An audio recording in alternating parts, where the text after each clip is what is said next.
그럼 오늘 설교의 제목은 뭐죠? 우리 같이 읽겠습니다. 읽습니다. 시작. 기대와 다를 수 있습니다. 라는 제목으로 같이 나누고자 합니다. 예전에 저희 가족이 가평으로 놀러 갔던 적이 있었어요. 가평이 되게 좋아요. 뭐가 좋냐면 숙소 값이 이렇게 저렴한 데가 있어요. 그리고 가면 가족들만 이렇게 좀 조용하게 지낼 수 있는 또 장소도 있어요. 가면 물놀이도 할 수 있어요. 또 주변에 여러 놀거리들이 좀 많이 있어서 특히 자연이 속해 있어서 되게 좋게 놀다가 올 수가 있는 장소입니다. 기회가 되면 한번 같이 가도 좋을 것 같아요. 저희가 이 가평에 한 번은 저희가 가족이 놀러 가야겠다 이렇게 생각을 하고 출발을 했어요. 저는 이제 갈 때 제 머릿속에 그림이 있었습니다. 어떤 그림이냐면, 우리가 이제 가평에 놀러 가면 그 강바람을 쫙 쉬면서 드라이브를 창문을 열고 쫙 하다가 이제 그 드라이브를 이렇게 기분 좋게 하다가 중간에 맛있는 식당에 내려서 맛있는 밥을 먹는 거예요.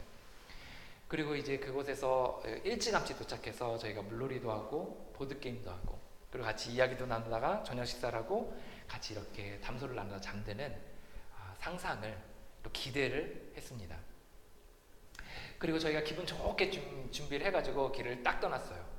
그런데 저희 예상과는 완전히 다른 그림이 펼쳐졌습니다. 그날이 휴일이었어요. 그 길을 가는데 가평을 가는 길은 외길이 있어요. 그 대성리를 지나서 가는 길에 외길이 있거든요.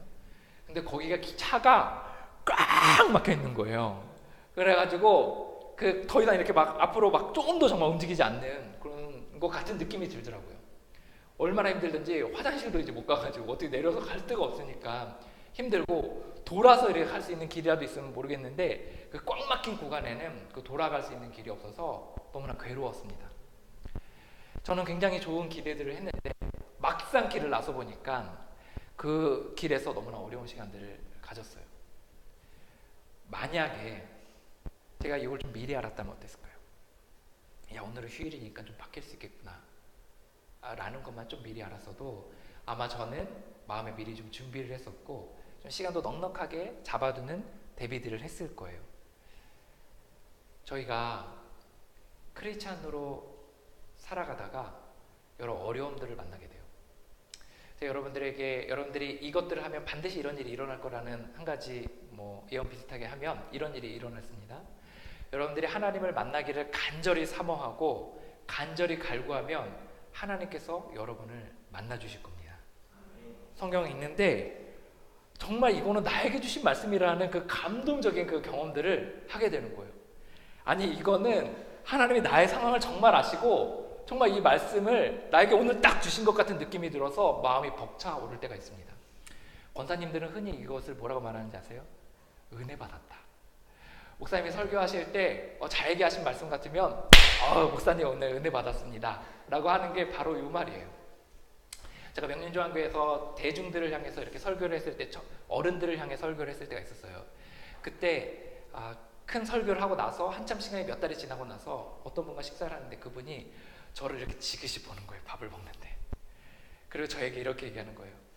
그때 목사님이 설교하신 그 목사님이 설교가 정말 하나님께서 내게 주신 말씀 같더라고요.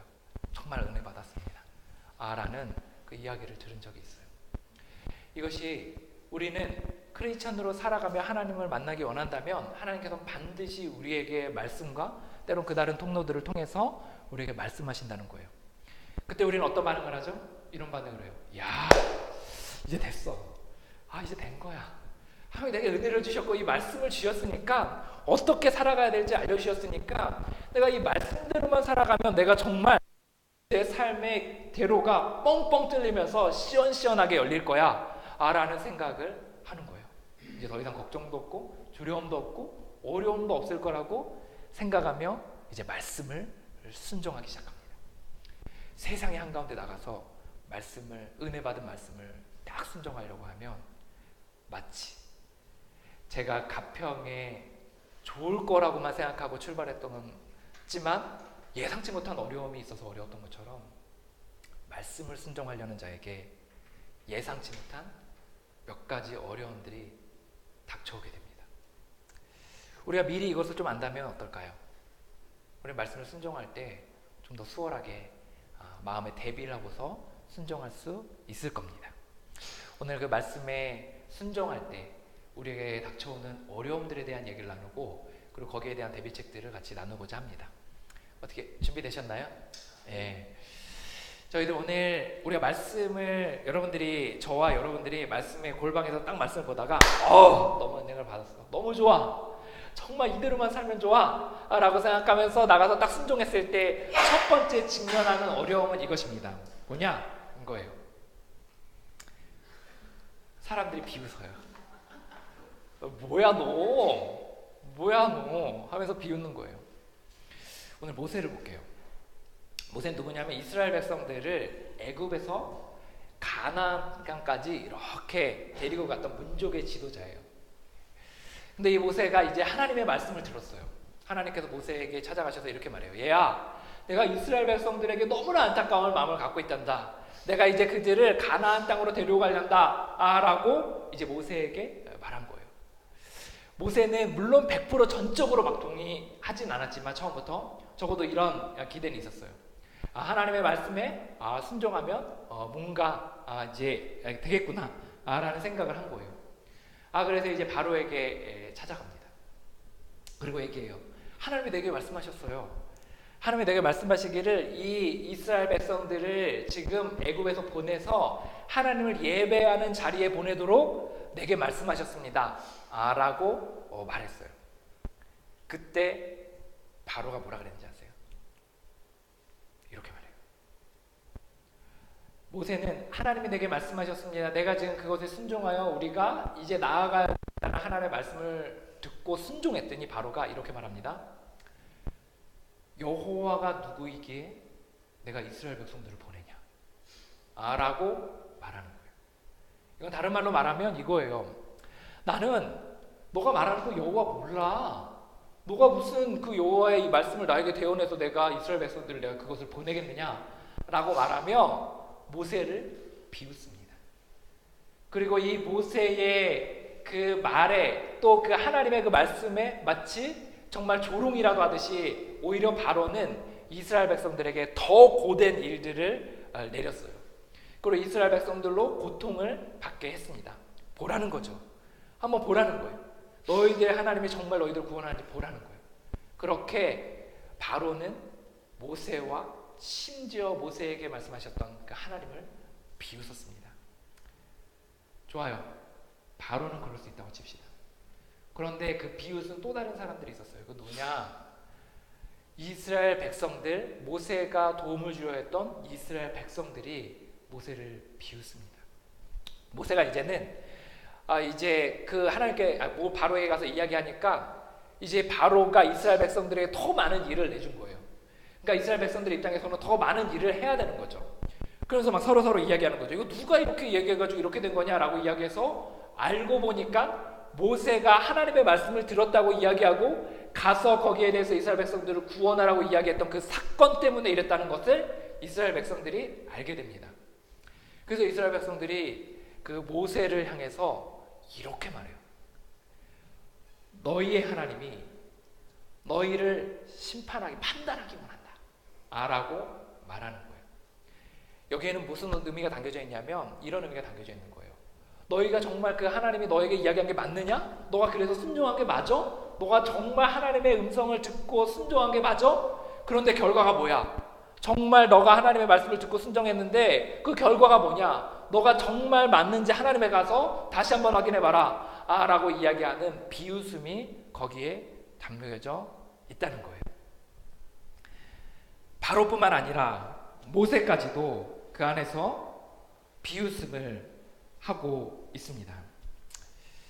우리는 하나님의 말씀의 은혜를 받을 때가 있어요. 그죠?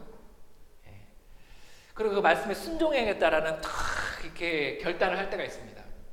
그리고 세상에 나가서 우리가 그 말씀에 순종하기 시작했을 때 첫 번째 나오는 그 반응은 뭐냐면 사람들의 비웃음이에요. 때로는 막 소리 낼 수도 있어요. 하나님 너에게 그렇게 말씀하셨다고? 때로는 비아냥거리면서 말해요. 그래, 너 그렇게 어리석게 살아. 때로는 그 속으로 이렇게 생각하는 거예요. 겉으로는 굉장히 나이스하게 그러셨습니까? 라고 얘기했지만 그 속에서 비판하는 마음들이 갖고 있다라는 거예요. 우리 당황해요. 우리가 하나님의 말씀을 들었다고 이야기하고 하나님의 말씀에 순종한다 그러면 사람들이 야 정말 너 대단한데? 너 정말 멋진데? 하나님의 말씀을 들었다고 은혜를 받았다고 거기에 순종한다고 하면서 정말 우리를 그런데 우리가 세상에서 말씀을 순종할 때 첫 번째 나오는 반응이 비웃음일 때 우리는 쉽사리 당황스럽습니다. 여러분 이런 경험들 우리는 종종 합니다. 그리고 그 순간에 이런 질문을 혹시 해본 적 있으세요? 왜 비웃을까? 나는 분명히 하나님의 말씀을 들었고 분명히 하나님의 말씀을 순종했는데 왜 사람들은 나를 무시하고 비웃을까? 라는 생각을 해보셨어요? 그런데 우리가 한 발짝만 좀 뛰어서 우리가 그들을 바라보고 그들의 상태를 바라보면 우리는 그들의 모습을 조금은 이해가 됩니다. 그들이 하나님의 말씀을 듣고 순종하는 우리를 향해 비웃는 첫 번째 이유 중에 하나 뭐냐면 이거예요. 그들의 대부분은 신이 있는지조차 모릅니다. 그들은 신이 있는지조차 모르고 신이 없다고 때로는 생각하며 살아가는 사람들이에요. 그런데 그들 앞에서 우리가 하나님이 우리에게 말씀, 하나님이 계시고 하나님이 나의 상황을 아신다 그러고 하나님의 말씀에 순종한다고 하고 하나님의 말씀에 순종하여 내가 이런 일들을 계속해서 해나간다고 말하니까 그 사람들은 얼마나 황당하고 이해가 되지 않겠어요. 그러니 당연히 첫 번째 반응은 혀를 차며 비웃는 겁니다. 우리가 하나님의 말씀을 듣고 하나님의 말씀에 순종할 때 그들이 우리를 비웃는 또 다른 이유가 있어요. 그 중에 하나는 뭐냐면 그들의 대부분은 우리가 이렇게 살아갈 때 하나님을 믿지 못하는 사람들은 그렇다고 쳐요. 하나님을 모르는 사람들은 그렇다고 쳐요. 그런데 여러분들이 점점 느낄 거예요. 크리스찬들 중에서도 우리가 하나님의 말씀을 듣고 하나님의 말씀에 순종하려고 할 때 우리를 비웃는 사람이 생깁니다. 비웃는 사람을 발견하게 돼요. 네가 그랬어? 하나님의 말씀을 들었어? 하나님의 말씀에 순종해? 정말 그렇다고? 웃기고 있어 라고 이야기하는 사람들을 심지어 믿는 사람들 중에서도 만난다는 겁니다. 왜 그런지 아세요? 그들의 대부분은 하나님의 말씀을 듣다가 하나님이 내게 개인적으로 주셨던 말씀이라는 확신을 경험을 단 한 번도 해보지 않은 사람이에요. 그런 경험을 단 한 번도 하지 않았으니까 하나님의 말씀을 통해 내게 은혜를 주셨다는, 누군가에게 은혜를 주셨다는 그 사실에 대해서 전혀 상상조차 못하는 거예요. 그러니 거기에 대해서 비웃는 겁니다. 우리는 믿지 않는 사람들뿐만 아니라 믿는 사람들 중에서도 우리가 하나님의 말씀을 들었다고 생각하며 하나님의 말씀을 듣고 순종할 때 우리를 비웃는 일이 생기게 되는 겁니다. 제가 얼마 전에 장례식장에 갔어요. 며칠 전에 그 장례식장에 갔는데 이제 발인 예배가 있어요. 그 마지막 날 이제 장례식장에서 화장터로 또 이제 그 묻으시는 고인을 묻으시는 그 장소까지 이렇게 이동하는 그 새벽에 인을 이렇게 떼는 거죠. 그래서 그 관이 나가는 그런 예식을 하는 장례식을 갔었습니다. 근데 보통 이 장례식의 발인은 보통 일찍 해요. 새벽같이. 그날은 새벽 4시 반에 했어요.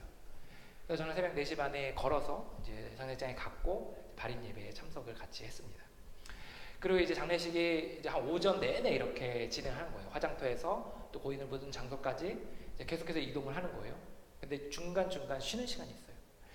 제가 이제 버스에서 잠깐 이제 새벽에 나와서 잠깐 쉬고 있는데 웬 어떤 아주머니가 이렇게 좀 할머니 뻘 되시는 분이 이렇게 내 옆에 딱 앉으세요. 그러더니 어떻게 알았는지 저에게 이렇게 말하는 거예요.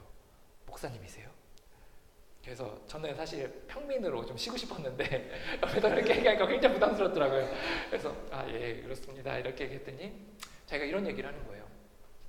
내가 오늘 새벽에 나오기 너무 힘들었다는 거예요. 근데 내가 여기 나온 이유가 있대요. 뭐냐고 들어보니까 제가 할머니 그 아주머니께서 이제 지난날 기도를 그 전날에 기도를 한참 하시는데 이제 마음속에 이런 하나님의 마음이 주시더래요. 너가 교회에서 그렇게 알지도 못하는 사람의 장례식장은 열심히 따라다니면서 먼 친척이지만 이 친척벌 되는 이 친척의 장례식은 그렇게 안 가려고 하느냐? 라는 강렬한 마음을 주시더래요. 그래서 그 말씀을 듣자마자 그녀는 예 주님 하고 새벽 4시에 일어나셔서 장례식장에 오시고 그 발인 모든 절차들을 같이 따라오셨다는 거예요. 저는 그 이야기를 듣는데 굉장히 마음에 감동이 있더라고요. 근데요, 제가 그 크리스찬이 된 이후에 세상을 살아가고 또 여러 교회 생활을 하면서 경험해본 결과 저는 그 아주머니가 좀 걱정도 되더라고요. 왜냐하면 이게 제가 목사님이었으니까 망정이지, 만약에 신이 있다고 믿지 않는 사람이나 아니면 하나님의 말씀의 은혜를 단 한 번도 받지 않은 사람에게 이야기를 했으면 이 아주머니가 굉장한 비웃음을 샀을 수도 있겠다는 그런 생각이 들었어요. 사랑하는 여러분, 우리가 말씀을 읽다가 하나님을 간절히 찾으면 반드시 하나님께서 말씀 가운데 우리에게 은혜를 주십니다. 정말 우리의 상황을 정말 잘 알지 않고서는 이 말씀 하실 수 없다는 생각이 들 정도의 기가 막힌 말씀들을 우리에게 주실 거예요. 그리고 우리는 그 은혜를 받고서 우리의 마음 가운데 이런 생각이 들겠죠. 야, 이 말씀에 순종하고 싶은 생각이 들 거예요. 그때 우리가 순종하기 시작하면 사람들은 우리를 비웃기 시작할 겁니다. 그때 우리가 어떤 마음을 가져야 되는지 아세요? 그때 우리는 이런 생각을 해야 돼요. 당연하지. 이들의 대부분은 신이 있는지조차 알지 못하니까. 당연하지. 이들은 하나님의 말씀 앞에 단 한 번도 은혜를 받지 못한 사람일 수 있으니까 나를 이해하지 못하는 게 당연할 수 있지 라는 생각을 해야 된다는 거예요.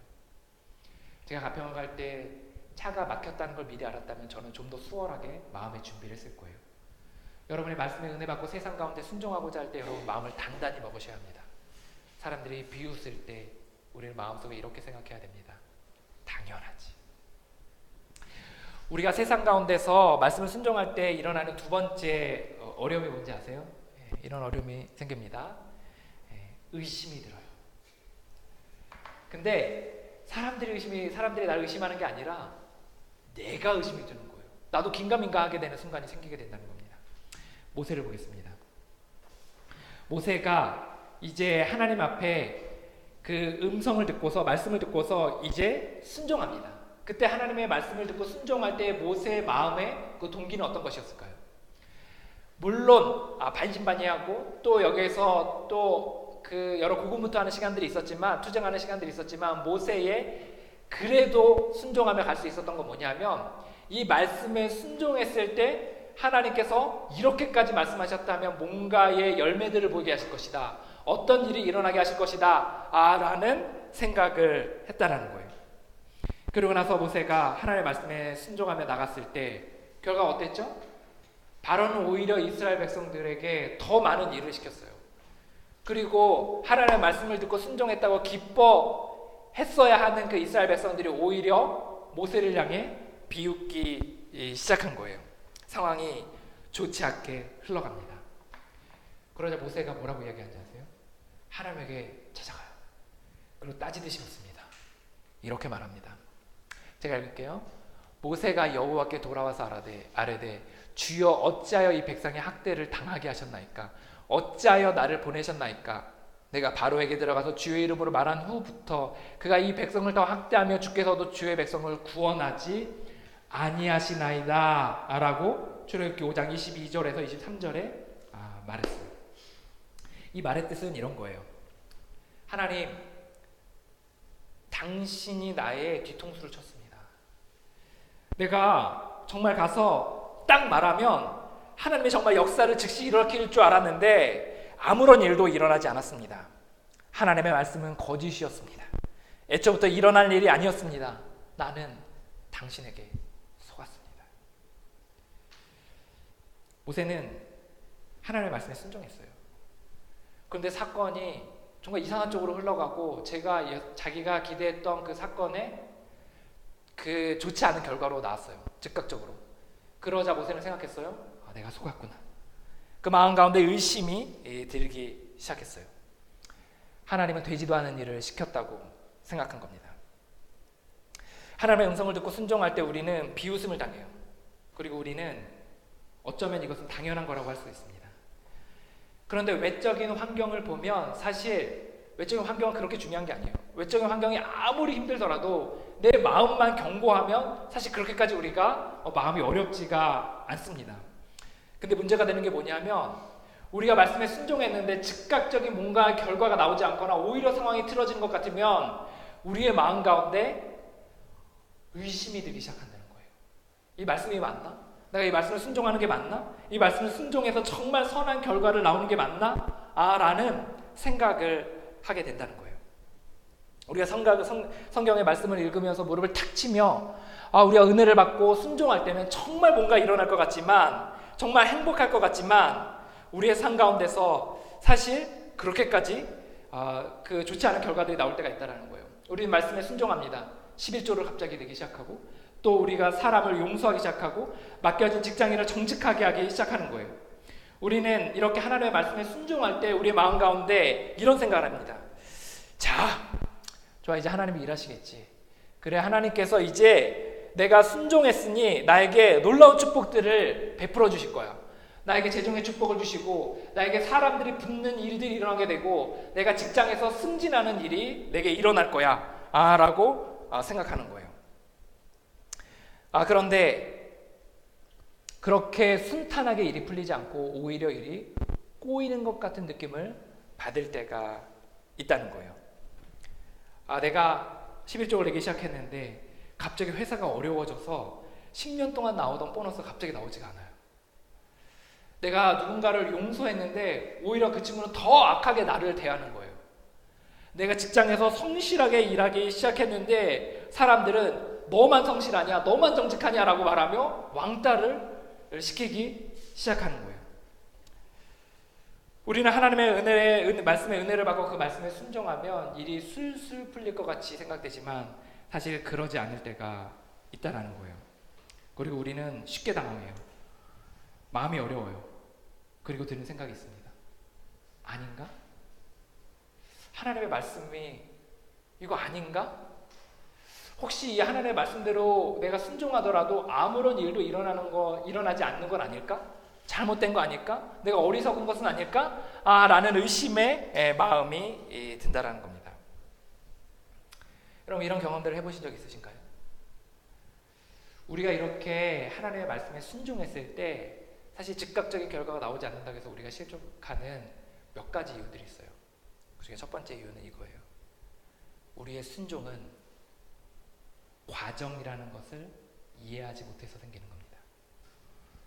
우리 하나님께서 우리에게 10가지의 순종의 영역들을 주시고 첫 번째 순종의 영역을 우리에게 단지 허락하셨을 뿐인데, 우리는 1부터 10까지 중에 1만 해놓고 10의 결과를 나오기를 원하고 있기 때문에 당연히 우리는 끝의 결과들을 보지 못한다는 거예요. 그러니 마음의 실족을 하게 된다는 거예요. 우리가 하나님의 말씀에 순종하고 즉각적인 결과가 나오지 않을 때, 또 그 순종을 끝내놓고서도 뭔가 열매가 되지 않을 때 또 다른 이유가 있어요. 그건 뭐냐면 우리의 순종이 때로는 부분이었음을 이해하지 못하는 거예요. 하나님께서는 예를 들어 하나님께서 어떤 사람에게는 케이크에 빵을 만들도록 하고, 어떤 사람에게는 크림을 만들게 하고, 어떤 사람에게는 데코를 하도록 했어요. 그런데 어떤 사람이 빵을 만들어 놓고 완성된 케이크가 되지 않았다고 이야기하며 실족한다면 그것은 어리석은 사람일 것입니다. 하나님께서 우리에게 말씀을 주셨고 그 말씀에 은혜 받아서 순종할 때 우리는 그것이 그 과정 중에 하나님을 이해하고 또 한 영역임을, 부분임을 이해할 필요가 있다는 거예요. 제가 12단계를 배웠던 때가 있었습니다. 12단계 한 3-4번 배웠어요. 2-3번 이렇게 배웠습니다. 그 중에 마지막 12단계를 배울 때 1, 2, 3단계를 배우는데 하나님의 정말 이 원리가 너무나 귀해서 너무나 은혜 받았습니다. 3단계, 1, 2, 3단계 원리는 이거죠. 하나님께 맡기라는 거예요. 하나님께 맡기면 하나님께서 행하실 것이니 마음껏 맡기라는 거예요. 모든 걸 맡기라는 거예요. 저는 이 말씀을 듣고서 너무나 은혜가 되었습니다. 그리고 성경의 말씀들을 읽으면서 이 말씀에 해당되는 말씀들이 내 마음에 콕콕 박히기 시작했어요. 잠언의 말씀을 읽으면서 너의 길을, 너의 영역을, 너의 삶을 하나님께 맡기라는 말씀에 은혜를 받았습니다. 그리고 저는 매일 아침 눈을 뜨면 내 삶의 문제들, 걱정되는 거를 하나하나 맡기기 시작했습니다.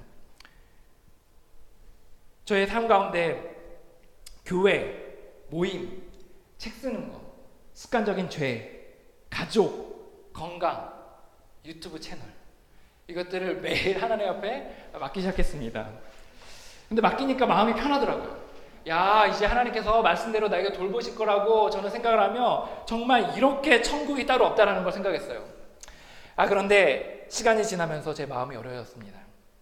분명 제가 오늘 아침에 가족을 하나님께 맡겼어요. 근데 그날 저녁에 역대 가족이 최고로 싸우는 거예요. 엄청난 전투력을 가지고 서로가 싸우는 거예요.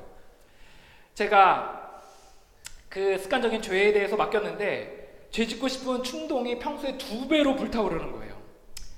유튜브 채널을 맡겼는데 구독자가 2명이에요. 아무리 맡겨도 뭔가 되어지지 않는 것 같은 마음 때문에 마음이 어렵기 시작했습니다. 흔들렸어요. 그러면서 든 생각이 뭔지 아세요? 야, 이거 소용없구나.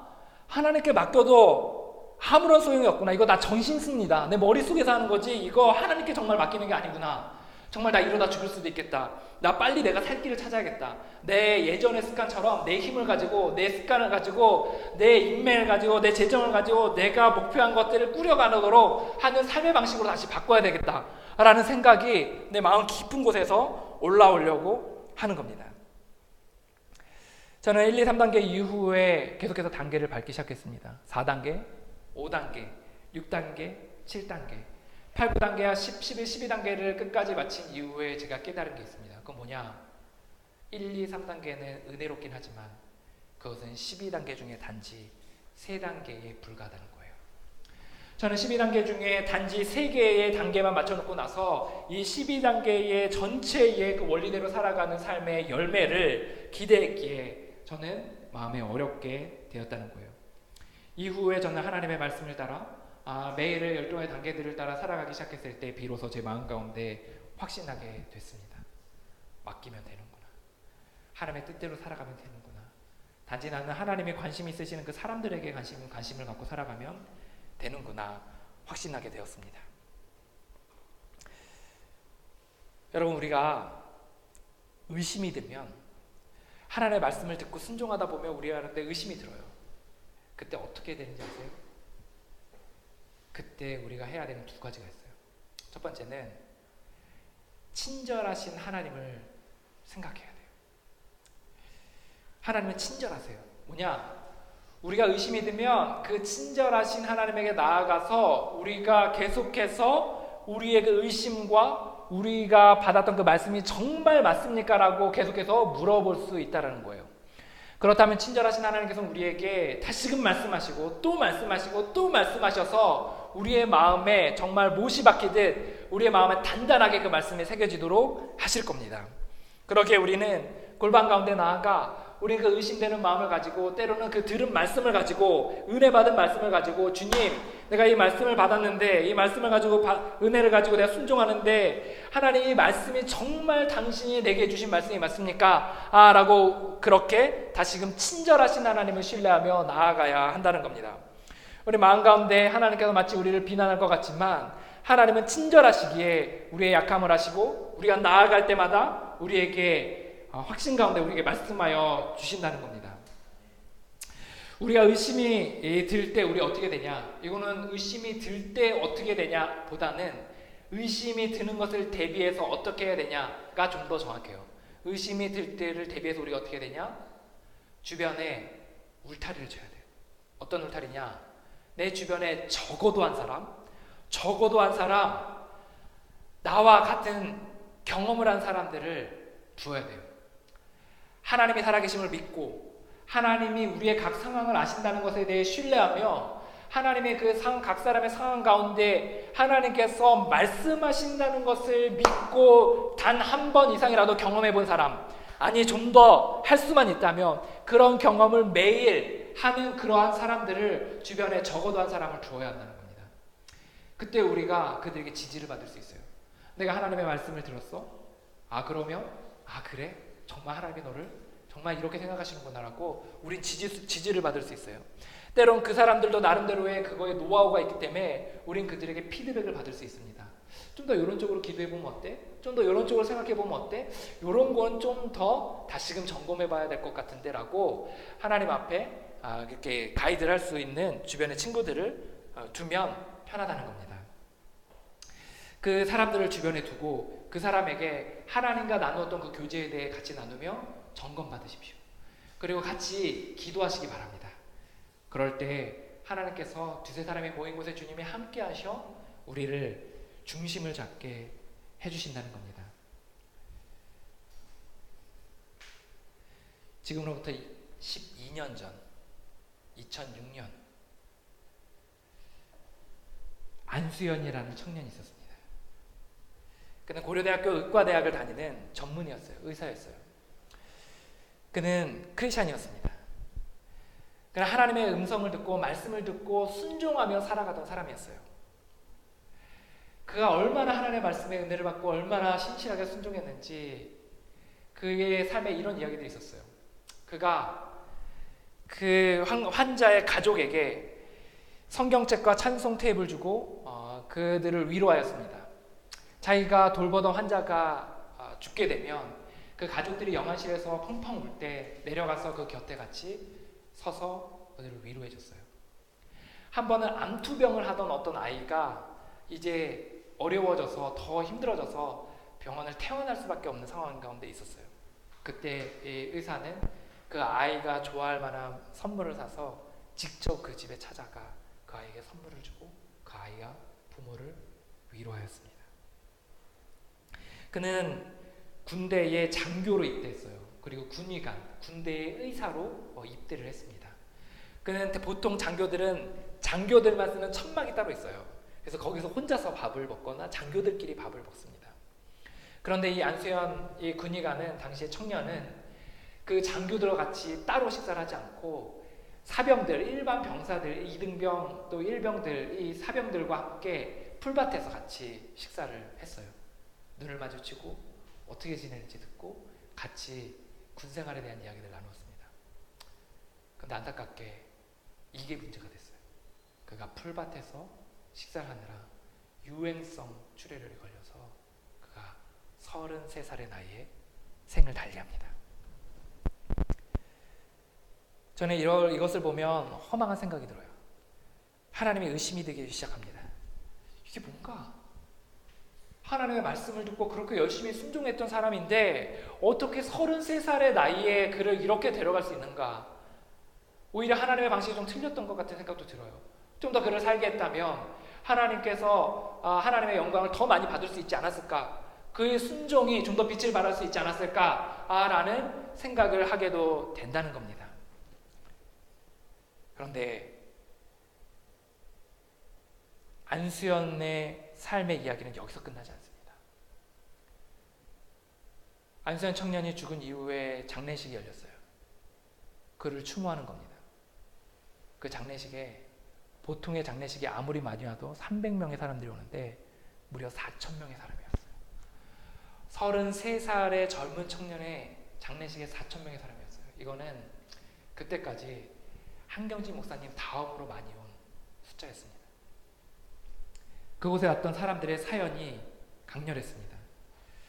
어떤 사람들은 그 병원 앞에서 구두 닦기를 하는 사람인데 이 의사 선생님이 나와서 그 구두 닦기에게 거의 90도로 인사를 하고 늘 간다는 거예요.